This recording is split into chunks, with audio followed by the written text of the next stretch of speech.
Hi everyone, so now it's time to cut your snowflake with these great details and shapes to make it really look fantastic.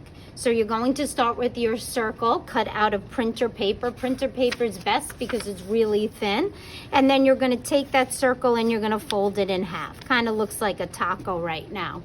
Once you fold it in half, then you're going to fold it in half again from the point on the semicircle on the right to the point on the semicircle on the left. So I like to rotate it sideways and then fold it in half. Remember to fold on the table and crease with your back of your fingernail.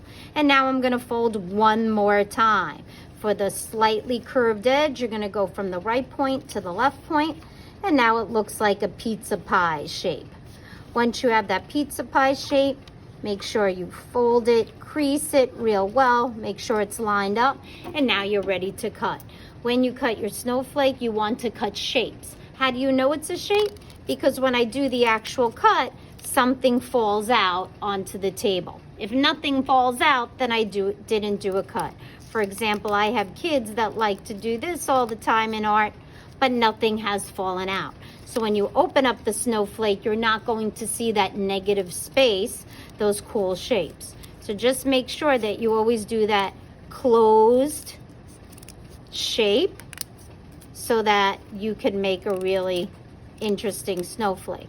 Now, once I get to the intricate parts, I could use the tip of my scissors if I need to cut out little shapes.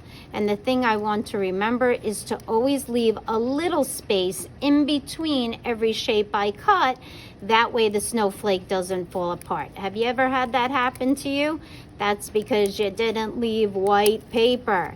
You can cut a little bit off of the tip if you want, and I can make my designs really interesting by cutting into some other shapes.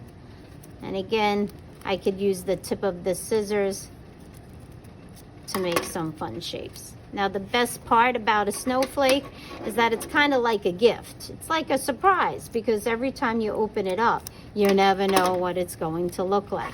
So here it is. Let's do the big reveal. Drum roll, please.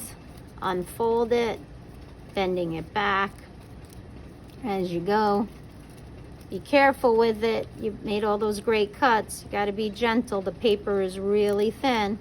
And there is my beautiful snowflake.